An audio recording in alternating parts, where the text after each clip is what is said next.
Olá, meus queridos amigos, muito boa noite. Muito boa noite aí para todos vocês.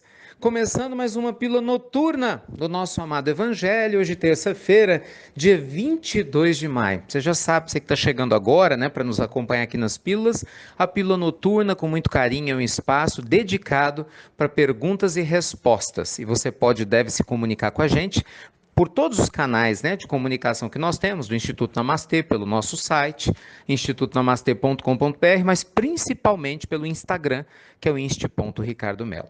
Gente, a primeira pergunta hoje, eu acho uma pergunta muito pertinente. A gente tem recebido muitos questionamentos aqui ligados a animais, sobre vários aspectos, né, mas sempre ligados a animais. Mas essa abordagem de hoje eu ainda não fiz, então eu queria trazer que são várias pessoas questionando o mesmo ponto. Ricardo, o que pensar das pessoas que tratam os animais como se fossem gente? Né? Querem que os animais estejam em todos os lugares, tratam os animais como se fossem gente, colocando-os muitas vezes no lugar dos seus filhos e assim por diante. Isso é saudável? Isso é bom? O que isso significa? Meus amigos, olha, eu me sinto muito confortável para poder tratar desse assunto, porque eu sou um amante de animais. Quem me conhece sabe disso. Pessoalmente, eu tenho 5 cachorros que eu trato como filhos, mas são filhos caninos. O que isso quer dizer? Filho humano é uma coisa, filho canino é outra. Né? Vou brincar aqui, filho gatino também. Gente, pelo amor de Deus, né? Eu estou brincando.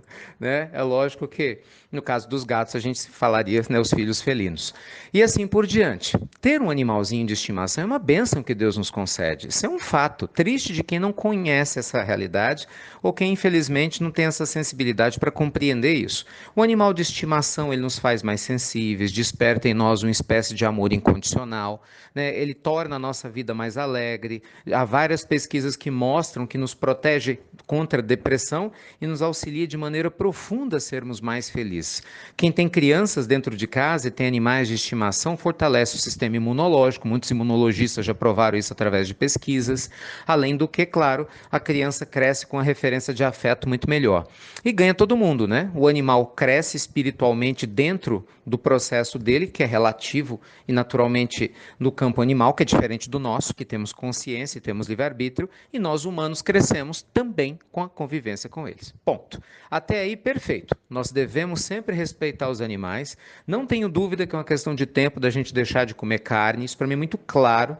A gente já vê isso acontecendo gradativamente, sem traumas, muitas pessoas espontaneamente fazendo esse movimento de diminuir o consumo de carne animal e, consequentemente, isso vai chegar um momento em que nós não vamos mais precisar psicologicamente disso e, com certeza, nosso sistema de alimentação vai se adaptar, né, nosso corpo e nosso psiquismo também, né, para a gente não precisar mais se alimentar da carne de um ser vivo, não é verdade? Então, até aí, está muito claro. O respeito aos animais precisa e deve existir. Agora, o que não pode é confundir as coisas, né, meus amigos? E muita gente confunde. O animalzinho, ele é um animalzinho. O gatinho, ele é lindo, mas ele é gato. Um cachorrinho maravilhoso, mas é cachorro. Entende? O passarinho é maravilhoso, mas é passarinho. Todo ser tem suas necessidades específicas. Todos os veterinários que estudam os animais, e tem hoje até uma matéria chamada Psicologia Animal, que estuda o comportamento do animal, mostra que o animal ele quer ser tratado como animal. Só que nós humanos, por causa da nossa carência e por essa proximidade com esses bichinhos maravilhosos, a gente acaba projetando a nossa carência neles. Não é verdade? E muitas vezes querendo que eles pensem, sintam como se fossem humanos. Não, meus amigos queridos, eles não são humanos, eles são animais. Maravilhosos, filhos de Deus, merecem nosso carinho e afeto, mas são, por ora, animais. O que isso quer dizer? Eles não têm a razão que você tem, que eu tenho. Eles não têm a percepção da realidade que você tem e eu tenho.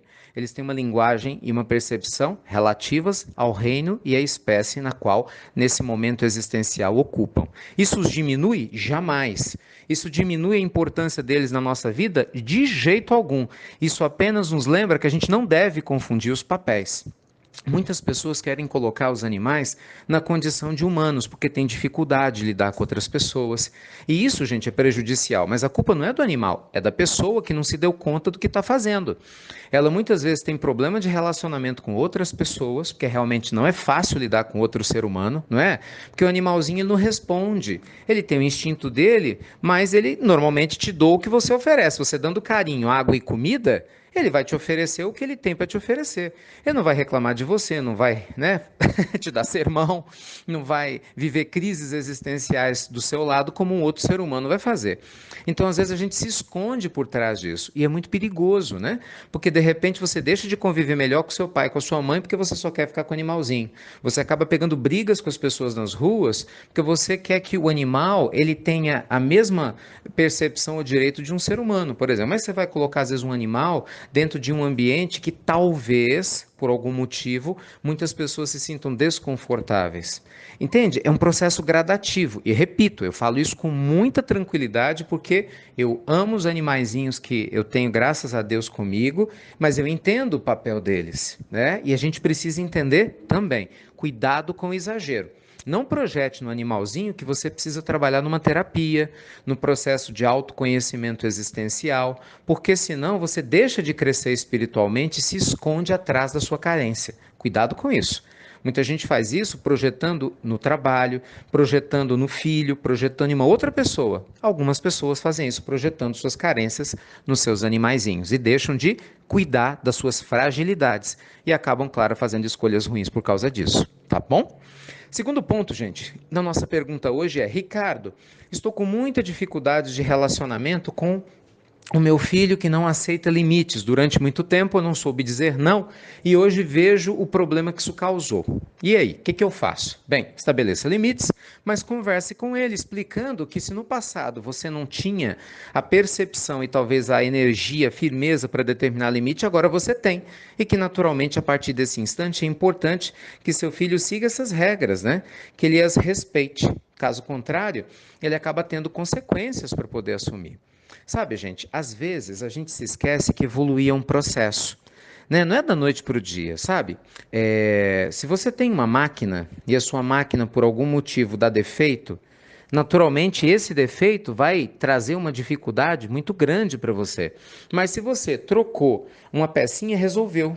Mas se você efetivamente vai fazer isso com um ser humano, isso demanda tempo, né? O ser humano precisa assimilar um novo comportamento, uma nova crença. Ele tem uma lembrança diferente do que você fazia até pouco tempo atrás, então ele se sente chocado, mesmo que você esteja fazendo uma coisa melhor e mais correta. Então, tenha paciência, trabalhe com diálogo, com carinho, e se for necessário, claro, com firmeza, porque educar exige muitas vezes firmeza, mas sem se esquecer que esse é um processo, ainda mais que durante um bom tempo você infelizmente não fez o dever de casa, né? Mas que bom que despertou para começar a fazer agora, tá bom? Então é isso, meus amigos. Você já sabe, você pode e deve enviar suas perguntas aqui pra gente, inst.ricardomelo, sempre um carinho, um prazer responder. Eu sempre deixo claro que nada do que eu digo aqui substitui um trabalho mais aprofundado de autoconhecimento que você vai ter estudando profundamente o Evangelho, as questões espirituais, ou em alguns casos específicos, quando se trata de questões psicológicas, procurando um terapeuta, em casos mais graves, até mesmo um psiquiatra. Nosso papel aqui é apenas de acolher com muito carinho, com muito afeto e respeito, e de orientar dentro dessas diretrizes que o Espiritismo nos propõe. Mas vamos nos recordar sempre que cada um de nós é responsável pelas escolhas que faz, tá bom? Que Deus te abençoe e proteja, e você já sabe, né? Obrigado por ouvir e compartilhar nossas pílulas do nosso amado Evangelho. E até breve, até muito, muito breve.